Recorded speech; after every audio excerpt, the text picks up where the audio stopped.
Doctor, నాకు kidney biopsy అవసరమా? నమస్తే అండి, నేను doctor Anant, nephrologist, KIMS hospital, Kurnool. ఈరోజు కిడ్నీ బయాప్సీ ఎవరికి చేయాలి అనే టాపిక్ పైన డిస్కస్ చేద్దాము. కిడ్నీ బయాప్సీ అనేది చాలా ఇంపార్టెంట్ టెస్ట్ మన కిడ్నీ డిసీజెస్ ఉన్న వాళ్ళలో. దానిలో మోస్ట్ ఇంపార్టెంట్ వచ్చేసి గ్లోమెరులర్ డిసీజెస్ అంటాం. గ్లోమెరులర్ డిసీజ్ అంటే నెఫ్రోటిక్ సిండ్రోమ్ అవ్వచ్చు, నెఫ్రైటిక్ సిండ్రోమ్ అవ్వచ్చు. దీనిలో ఏంటంటే పేషెంట్ కాళ్ళవాపులు, ఆయాసం అని చెప్పి వస్తారు. యూరిన్ టెస్ట్ చేసినప్పుడు యూరిన్లో ప్రోటీన్, బ్లడ్ లీక్ అవుతూ ఉంటుంది. సీరం క్రియాటినిన్ చేసినప్పుడు కొంచెం ఎక్కువగా ఉంటుంది, 1.4, 1.5.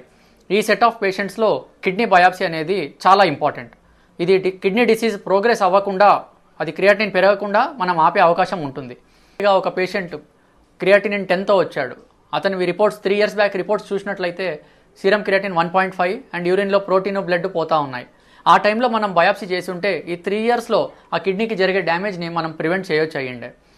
సో అందుకని మీరు బ్లడ్ టెస్ట్, యూరిన్ టెస్ట్ చేసినప్పుడు అబ్నార్మాలిటీస్ బయటపడితే, యూరిన్లో బ్లడ్, ప్రోటీన్ లీక్ అవుతున్నాయి, సీరం క్రియాటినిన్ 1.5 to ఆ రేంజ్లో ఉంది లేదా ఎలివేటెడ్గా ఉంది అంటే మీరు కంపల్సరీ నెఫ్రాలజిస్ట్ని కన్సల్ట్ చేసి బయాప్సీ చేయించుకోండి. కిడ్నీ బయాప్సీ ఎలా చేస్తారో మీకు నెక్స్ట్ వీడియోలో తెలియజేస్తాను.